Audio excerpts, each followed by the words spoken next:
Promote Boro long live. Rangira Nazari long live.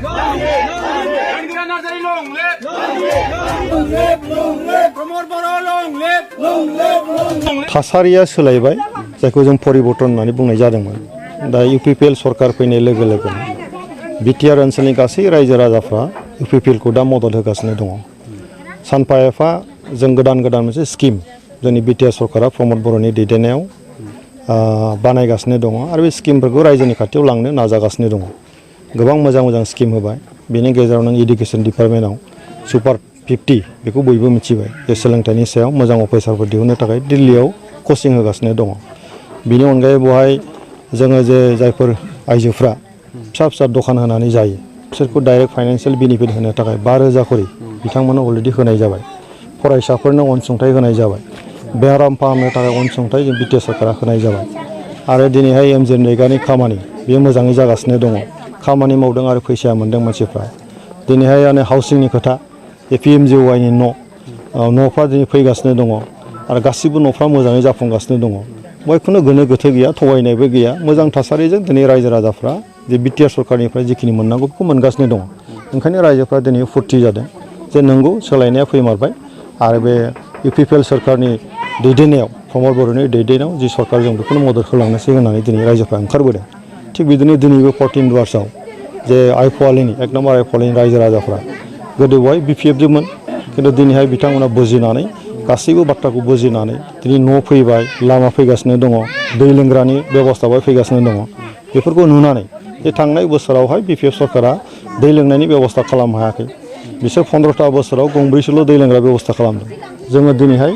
1.5 बोसोरावहाय बुंनो थाङोबा 1 बोसोरावहाय 14टा दै लोंग्रा बेवहाय जोङो बेबस्था खालामना होनाय जाबाय दा लामाया जागासिनो न'आ फैगासिनो दं बेफोरखौ नुनानै रायजोफ्रा दिनैहाय इउपिपिएल दोलोखौ मदद होनो फैदों दिनै खोब मोजां गासै रायजो राजाफ्रा गामि सुद्दायैनो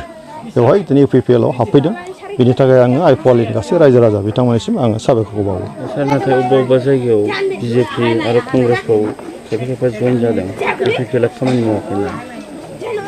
ना बेफोरो राजनितिकआव बबेबा जायगायाव बेबायदि एफा एनै थासारिया जाया नङा जायो नाथाय अभारअल जों नायगासिनो दङ जे बेवहाय जितु बिटिआर ओनसोला मोनसे आन्दलन खालामनानै मोननाय मोनसे फिथाइ गतिके आन्दलन खालामग्रा हान्जायाथ' इउपिपिएलसो इउपिपिएलआव दैदेननायावनो दिनै जायफ्रा नेताफ्रा बे सरकारखौ सालायगासिनो दङ बिथांमोननि आखाइजों ओनसोलाव जौगानायनि खामानिखौ मावगासिनो दं नंगौ जोङो इउपिपिएलआ बिजेपिजों ज' सरकार सालायगासिनो दङ जोंना जयैनो दिनैहाय बिटिआर ओनसोलखौ जौगानायनि थांखिजों आवगायगासिनो दं बेवहाय जोङो गावजों गाव मा होनो बेखौ उमुगा मोजां मावदों उमुगा मोजां मावाखै बिनि बाथ्रा फैया दिनै जों मोनसे क'लिसन सरकार बे जोङो एजिपि इउपिपिएल आरो बिजेपि एखे लगैयैनो जोङो बिटिआर ओनसोलनि जौगानायनि खामानिखौ जों मावगोन बिनि गेजेरजोंनो गावबागाव जि पार्टि बे पार्टिखौ स्ट्रेंथेन खालामनाया बे पार्टिफ्रा गावबागाव नाजालायखायो बेनि गेजेराव ओनसोलाव गासै थासारिखौ नायोबा इउपिपिएलआव जुदि रायजो राजाफ्रा हाबफैयोबा बेवहायथ' गुबुन पार्टिया बुंनांगौ जेबो खोथा गैया आरो जों जुदि मावाबा गुबुन पार्टिया बेवहाय हाबफैगोन खिन्थु जोंहा इउपिपिएलआ जे भबिष्यतआव जोंनि बे ओनसोलावहाय राजनितिखौ गोख्रों खालामनो थाखाय बे राजनितिनि गेजेरजों ओनसोलाव जौगानाय लाबोनो थाखाय रायजोनि गेजेराव हाबदों बुंदों बेफोरखौ मोजां मोना दिनै रायजो राजाफ्रा इउपिपिएलनि गेजेराव फैदों गतिके जोंनि थाखाय खोब मोजां बाथ्रा এতিয়া আমি এইটো নিৰ্বাচনৰ বতৰটো নহয় মানে আমি 1.5 বছৰ শাসনত থকাৰ পিছত যোৱা 17 বছৰত বিপিএফৰ সময়ত বিপিএফৰ 17 বছৰ শাসনত থকা সময়ত ৰাইজে কি পাইছে কি পোৱা নাই আৰু ৰাইজৰ বা নিজৰ এৰিয়াৰ কি ডেভেলপ হৈছে হোৱা নাই এইটো সব ৰাইজে দেখিছে তো এইবাৰ কিন্তু 1.5 বছৰৰ ভিতৰত আমাৰ বিটিআৰ চিফ প্ৰমোদ বড়ো ডাঙৰীয়াৰ নেতৃত্বত মানে বিভিন্ন ধৰণৰ আঁচনিবিলাক লগতে বিটিআৰৰ সকলো দিশত মানে আগবঢ়াই লৈ যোৱাৰ কাৰণে তেখেতে যি পৰিকল্পনা কৰিছে তাত এতিয়া ৰাইজে লাহে বুজিছে লাহে বুজাৰ ফলত ৰাইজে এতিয়া অনুভৱ কৰিছে বা উপলব্ধি কৰিছে এতিয়া আমি প্ৰমোদ বড়ো ডাঙৰীয়াৰ নেতৃত্বত